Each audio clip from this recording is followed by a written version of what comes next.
நமது கலாச்சாரம், நமது பண்பாடு எப்போதும் நம்முடன் நீடித்து இருக்கும். சப்ஸ்கிரைப் திலக்.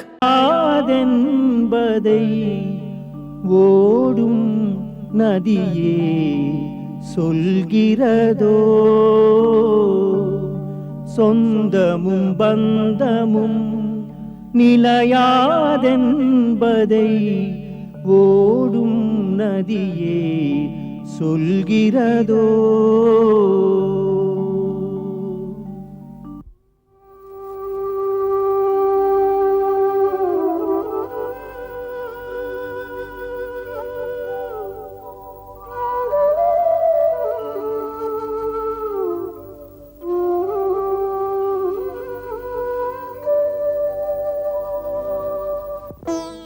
பரதா, அஸ்தியை வைத்து அழுவது ஏன்? இது உன்னை பெற்ற தந்தை அல்ல. அவர் தன் உடல் கூட்டிலிருந்து பறந்து அவர் தர்ம வினையின்படி பரலோகத்தில் அமர்ந்திருப்பார். ஜீவாத்மாவுக்காக ஐம்பூதங்களால் படைக்கப்பட்ட இந்த உடல் சாம்பலாவதோடு அழிகிறது. தந்தை மகனுக்காற்றும் கடமையில் இதுவும் ஒன்று. அதை நீ முடித்து கடமையை நிறைவேற்று. உயிர் உடலை விட்ட பிறகு இந்த பூத உடலானது ஐம்பெரும் தத்துவமான கனல், காற்று, ஆகாயம், நீர், நிலமாக அன்னை பூமியிடம் திரும்பிச் செல்கிறது. அதனால் அஸ்தியை நீ இந்த புனித நதியில் விட்டுவிடு. நமக்கெல்லாம் இதுதான் முறை பரதா. நியாய விதிப்படி இன்று நீ செய்யும் இதையே நாளை உன் மகனும் உனக்காகச் செய்யப் போகின்றான். பந்தத்தை துறந்துவிடு. இனிமேல் கொண்டு செல்ல வேண்டிய கடமை உன்னை எதிர்பார்த்து கொண்டிருக்கிறது.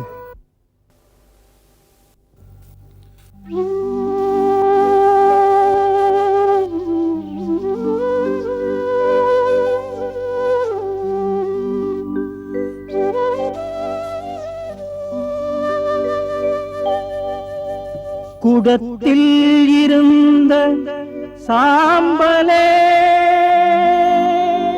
ஜலத்தில் கலந்து கரைந்ததே, உடலில் வந்த உயிர் போனதும் உண்மையிதுவென்று புரிந்ததே.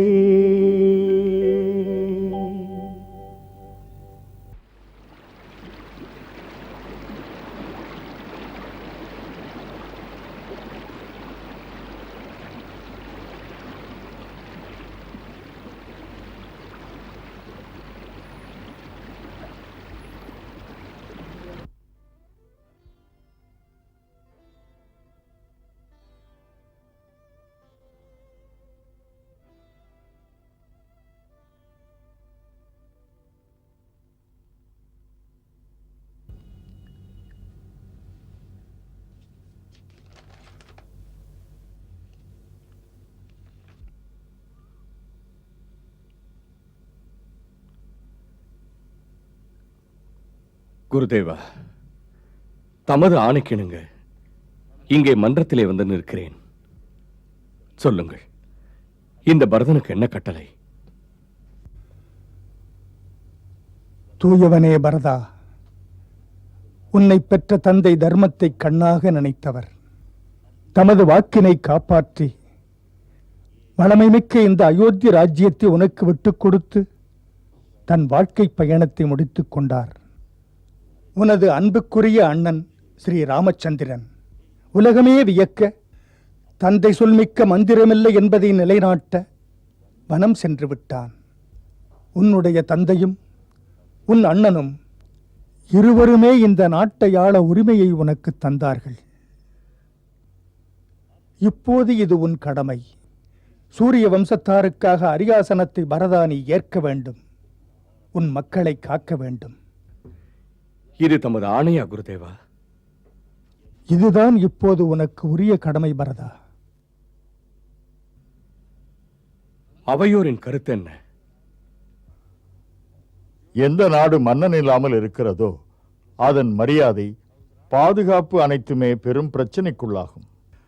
எதிரி அதை நன்கு பயன்படுத்திக் கொண்டு அந்த பகுதியை கையகப்படுத்துதல் சுலபமாகிவிடும். ஆகையால் இதையெல்லாம் வைத்து நுட்பமாக பார்க்கும்போதுதான் இந்த ஆபத்தை தவிர்க்க தாம் தான் ஆட்சி புரிவதற்கு தகுந்தவர். அதற்கும் மேல் நான் எப்படி சொல்ல? மதிப்புக்குரிய ஸ்ரீராமன் காடு போனது ஏன்? தன் அப்பாவின் ஆணையை மதித்து நடக்கத்தானே. அரியாசனத்தில் நீங்கள் அமர்வது நியாயம்தானே? ஆட்சியில் அமர்வதற்கு 3 தகுதிகள் தேவைப்படுகிறது. குருவின் வாழ்த்துக்கள், அமைச்சர் குழுவின் ஆலோசனை, மக்கள் அனைவரின் நம்பிக்கை. இன்று பரதனுக்கு இம்மூன்றும் இருக்கிறது. ஆகையால் மிக்க மகிழ்ச்சியுடன் நான் இந்த நாட்டின் ஆட்சியை ஏற்றுக்கொள்கிறேன். அதற்கு முன் முக்கியமாக எனக்கு ஒரு சந்தேகம். அரியாசனத்தில் அமர்வதற்கு முன்னால் தாம் எல்லாம் என் சந்தேகத்தை போக்கினால் நல்லது. என்ன சந்தேகம் ஏற்பட்டது ராஜகுமாரரே? சில நாட்களுக்கு முன் மதிப்புக்குரிய அமரர் மன்னர் என் தந்தை அவர்கள் உங்களை எல்லாம் சந்தித்து பேச இப்படி ஒரு மாமன்றத்தை கூட்டினார்கள். அன்று மன்றத்தில் மாமன்னர் தசரதர் தன் மைந்தன் ஸ்ரீராமனுக்கு ராஜ்யாபிஷேகம் செய்வதாக பிரகடனம் செய்தார். அப்போது நீங்கள் எல்லோரும் ஒன்றாக ஒரே குரலில் ஸ்ரீராமனுக்கு பட்டம் அளிப்பதை வரவேற்றீர்களே. பரதன், இப்போது கேட்கிறேன், ஏன் அப்போது எல்லோரும் ஒரே மனதாக ஒப்புக்கொண்டீர்கள்? ஏனென்றால் ராமனை போன்ற உத்தமன் மன்னனாக அமைவது மிக அரிது. மிக பொருத்தமான பதில் இது. மக்கள் எல்லோரும் ஒப்புக்கொண்ட பிறகு ராஜா ஒரு மகாராணியின் சொல்படி அவை முழுவதும் சம்மதித்து ஒப்புக்கொண்டதையே மாற்றி சபையை பாராட்டிய ஸ்ரீராமனை ஆட்சியிலிருந்து நீக்கி வனம் அனுப்பினான். தன் மனதுக்கு உகந்த ராணியின் மகனை ஆட்சியில் அமர்த்த நிச்சயித்தார். அப்படி ஒரு முறைகேடு நடந்த போது நீங்கள் எல்லாம் ஏன் மௌனமாக இருந்தீர்கள்? சொன்ன சொல்லை மாற்றிய மன்னரிடம் எதிர்ப்பு தெரிவிக்காமல் ஏன் இருந்தீர்கள்? மாமன்னர் என்பதால் பேசாமல் இருந்தீர்களா?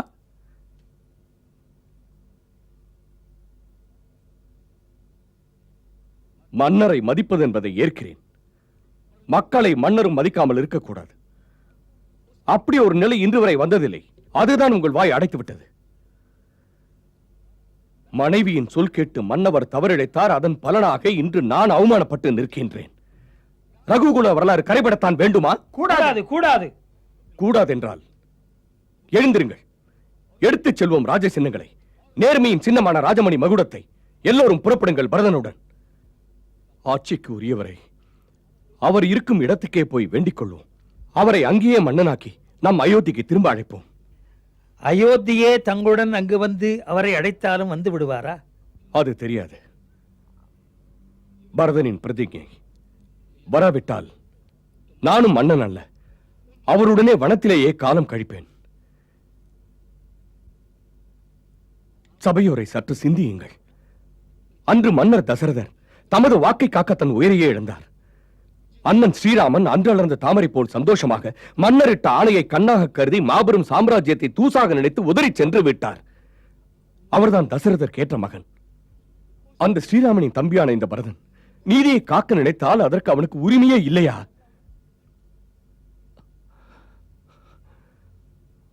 ஆளும் உரிமை மூத்தவனுக்குத்தான் உண்டு.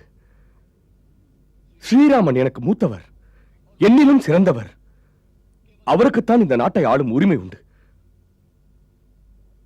அந்த உரிமையை அதை மறுப்பது பாவம். பரதன் குருதேவரை வேண்டிக் கொள்கிறேன், பரதன் பாவத்தை செய்ய அனுமதிக்காதீர்கள். என் உதடு பேசவில்லை, உள்ளம் பேசுகிறது. வீணாக வீணாக களங்கம் சுமக்கும்படி செய்தாள் என் தாய். ஆனால் சபையோரே என்னிடம் தயவு காட்டுங்கள். பரதன் இந்த சபையிலே தன் மன உணர்வுகளை எடுத்துச் சொல்லுகிறேன். அயோத்தியாவின் ராஜா அண்ணன் ராமன் தான். அவர் இருக்கின்ற இடம் நோக்கி உள்ளன்போடு பணிந்து வணக்கம் செலுத்திக் கொள்கின்றேன். அவரை பார்க்க போகிறேன் என்று பிரகடனம் செய்கின்றேன். சபையோர் இதை ஏற்று என்னை அனுமதியுங்கள். குருதேவா, மறுக்காமல் என்னை அனுப்ப வேண்டும். தங்கள் வாழ்த்துக்கள் என்னை வழிநடத்தும். செல்க. உத்தமன் நீ பரதா. உண்மையில் நீ தர்மத்தின் அவதாரம். நேர்மையான உன்னை பெற்றெடுத்த இந்த பூமி பெருமை அடைந்தது. இன்று தர்மத்தின் முன்னால் இத்தனை விரிந்த சாம்ராஜ்யத்தை துறப்பவன் ஒருவன். உன் போன்ற மகாத்மா யாரும் இங்கே பிறக்கவில்லை. எப்படி உன்னை புகழ்வது பரதா? உன் போல் யார் உண்டு? நின் புகழ் நீடு வாழ்க, நீடு வாழ்க. முடிக்க முடியாத காரியத்துக்கு முயற்சி செய்கிறாய் பரதா. ராமனின் வாக்குறுதி மாறாது. உன் உணர்வுகள் செயல்படுவது கஷ்டமானது. அதனால்தான் அம்மா பரதன் உங்களை கூப்பிடுகிறேன். அம்மா, உங்கள் பரதனை நம்பிக்கைதான் செயல்படுத்துகிறது. பரதனுக்கு எதிராக தர்ம நேர்களின் பேச்சுக்கள் எல்லாம் வரும். மாதா நீங்கள் வந்தால் அதற்கு வலுவிருக்காது. அங்கு தாம் எடுத்து சொன்னால் அப்புறம் எதிர்ப்பு எது? அம்மா, மறுக்காமல் ஏற்பீர்களா? சரி, ஏற்கிறேன். நீ எடுக்கின்ற முயற்சிகளால் அயோத்தியும் மகிழும் என்று நினைக்கிறேன். அனைவரும் மகிழ்வார்கள் அம்மா, அனைவரும் மகிழ்வார்கள்.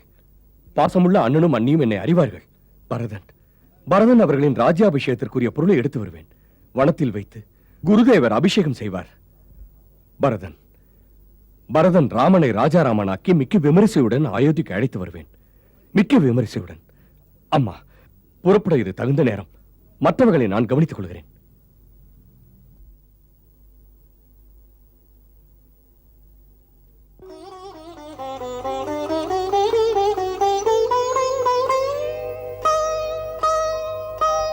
பரதா, உன்னிடம் பேச வேண்டும்.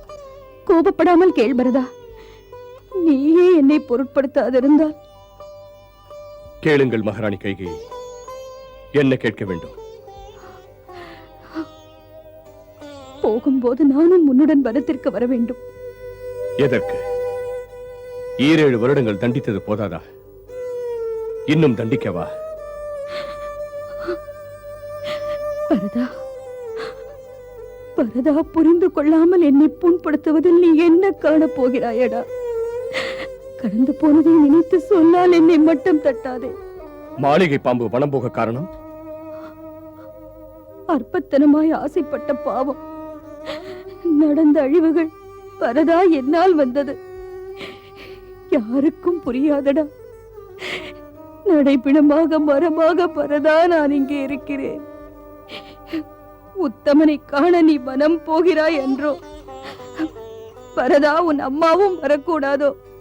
வரும் தகுதி போய்விட்டது. மாதாவை தாக்கி பேச உனக்கு தகுதி கிடையாது.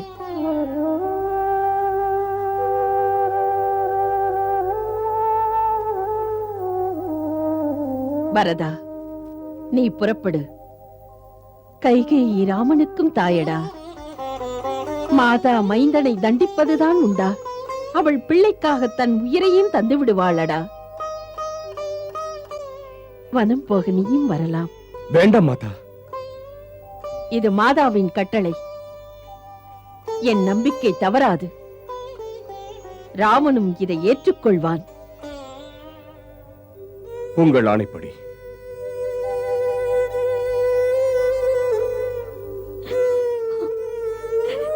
அக்கா, பாவம் செய்து விட்டேன். மன்னித்து விடுங்கள் இவள் செய்த கொடுமைகளுக்கு.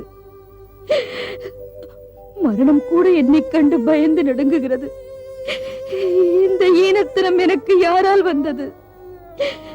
என் குற்ற உணர்வே முள்ளாக என்னை குத்திக் கொண்டிருக்கிறது. அக்கா, மகன் ராமன் என்னை மன்னிப்பானா?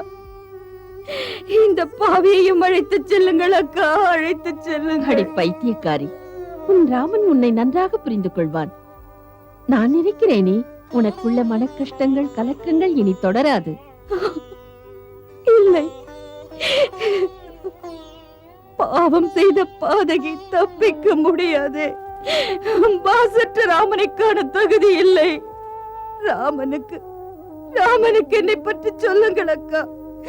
அவரிடம் சொல்லி இந்த பாவியை மன்னிக்க சொல்லுங்கள். என்ன பேச்சு? எப்படி உன் குற்றமின்றி இதை சொல்லுவது? காலம் என்பது நம்மை வைத்து ஆடுகின்றது. உயரே உள்ள இறைவன் நினைக்கிறார், கீழே உள்ள நம் விதி அதன்படி நடத்துகிறது. அழாதே, அழாதே, கண்ணீர் சிந்தாதே, அழாதே. ஊர்மிளா, ஊர்மிளா, ஊர்மிளா, இன்று மன்னரின் ஆட்சி மன்றத்தில் முடிவெடுத்திருக்கிறார்கள். ஆளும் உரிமையுடன் யாருக்கு ஆட்சி பீடம் என்று, உரிமை உள்ளவர் மூத்தவர் தான் என்ற கருத்திலே இப்படி முடிவெடுத்த பிறகே அவருடைய தியாகம் பற்றி, பாசம் பற்றி அனைவரும் புகழ்ந்து பேசினர். நாளும் நிம்மதி இல்லாத இருந்தது நேரங்கள். ஊர்மிளா, இவ்வளவு நாட்கள் மனதில் இருந்த சுமைகள் முள்ளாக என்னை துன்புறுத்தியது. ஊர்மிளா, கானகம் செல்கிறார்கள்.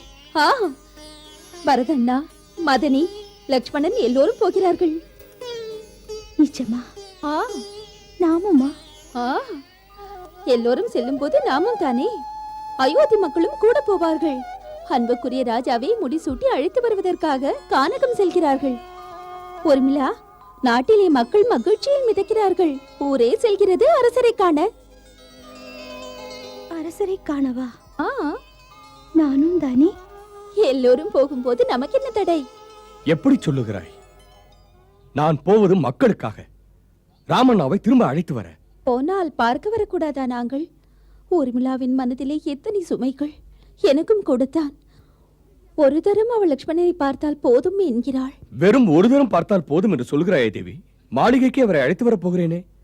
ஏன் உங்கள் இருவருக்கும் என் பேச்சில் நம்பிக்கை இல்லையா? அதெல்லாம் இல்லை. இல்லை, நாங்கள் மட்டுமா? இந்த அயோத்தியை உங்கள் பேச்சில் நம்பிக்கை வைத்து பிரார்த்தித்துக் கொண்டிருக்கிறது. அது போதும். ஊர்மிளாவிடம் சொல்லிவிடு, லட்சுமணனை காண காத்திரு என்று. நம் இருண்ட நாட்கள் முடிந்து விட்டன. நம் ஸ்ரீராமனின் ராஜ்யாபிஷேகம் நடத்த ஊரெல்லாம் காத்திருக்கிறது. அப்ப நாங்க ஸ்ரீராமனோட தமசா நதிக்கரை வர போயிருந்தோம். அப்ப அவங்க நாங்க தூங்குற நேரம் பார்த்து தேரை ஓட்டிக்கிட்டு காட்டுல இருந்து போயிட்டாங்க. இப்ப இளவரசர் பரதரோடல போறோம். அப்புறம் எப்படி தப்பிப்பாங்க? போய் ஸ்ரீராமனையும் இளவரசர் லக்ஷ்மணனையும் ராணி சீதையும் ஒன்னா அழைச்சிட்டு வர போறோமே. அப்படின்னா நாங்க அழகழகா தோரணம் எல்லாம் கட்டி வச்சு வீதியில காத்திருக்கோம். வீதியில பெரிய பெரிய கோலம் எல்லாம் போட்டு வச்சிரு. கண்டிப்பா நாங்க சொன்னபடி வந்துருவோம். உனக்கு தெரியுமா, ராமரை கூட்டிட்டு வர்றதுக்காக இளவரசர் பரதர் காட்டுக்கு போறாராம். ஊரெல்லாம் இதே பேச்சு. அப்பா அப்பா, இளவரசர் பரதர் ஸ்ரீராமனை கூட்டிட்டு வரதுக்காக காட்டுக்கு போறாராம். யாருக்கு விருப்பம் இருக்கோ அவங்க எல்லாம் அவர் கூட வரலான்னு அவரே சொல்லிருக்காருப்பா. அப்பா, நானும் போயிட்டு வரட்டுமா? ஓ, தாராளமா போ. நல்ல காரியத்துக்கு தடை சொல்லுவனா? அடே, ராமரை தரிசிச்சாலே புண்ணியம்டா. அப்பா அம்மா, இளவரசரோட ராஜமாதா, அமைச்சருங்க, குருதேவர், சேனைங்க எல்லாரும் போறாங்களா? அவங்க போற வழிய சரி செய்ய ஓவியருங்க, தொழிலாளருங்க, சிற்பிங்க, மரம் வெட்டுறவங்க எல்லாரும் போறாங்களா? நானும் அவங்களோட போய் தொண்டு செய்ய விரும்புறேன். போனா நிச்சயமா உனக்கும் அந்த ராமரோட தரிசனம் கிடைக்கும். ஆமா. அட போப்பா, ராமன் இல்லாம அயோத்தியே எப்படியோ இருக்குது.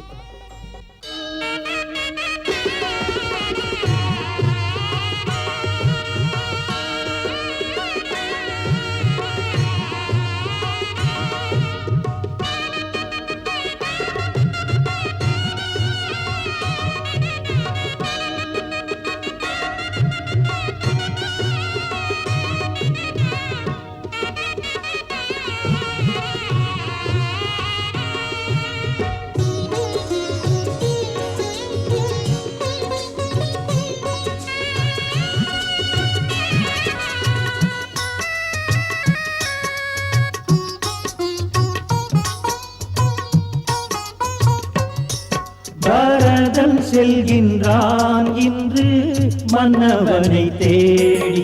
பரதன் செல்கின்றான் இன்று மன்னவனை தேடி.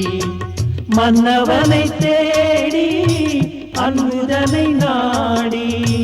மன்னவனை தேடி அன்புதனை நாடி. பரதன் செல்கின்றான் பிரபு ராகவனை தேடி.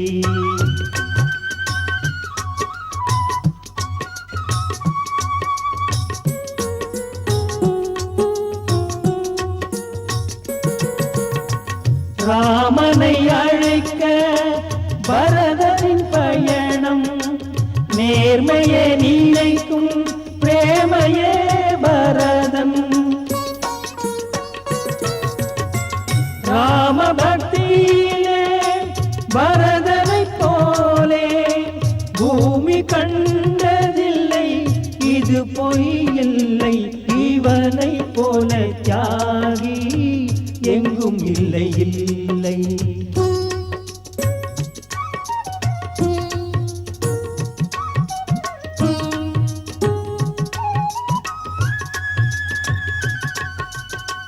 தன்னை ராமனிடம் தந்து விடவே சின்னவன் முன்னவன் சம்மதம் பெறவே. ராஜமகுடமும் ராஜாங்க உடையும் மாதா உடல் வர பரதனும் சென்றான் தன் நெஞ்சம் தனில் ராமனை மன்னன் என்று எண்ணி பரதன் செல்கின்றான் இன்று மன்னவனை தேடி மணிமுடி சூட்ட பரதன் செல்கின்றான் இன்று மன்னவனை தேடி.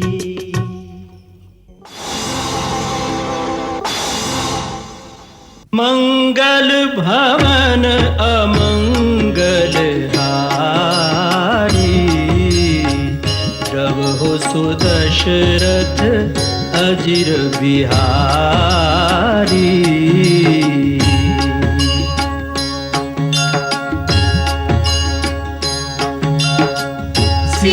सीताराम चरित अति पावन मधुर सरस अरु अति मन भावन.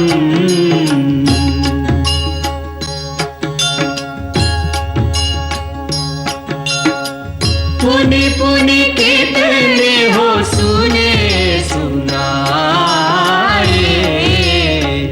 हिय की प्यास बुझत न बुझाए.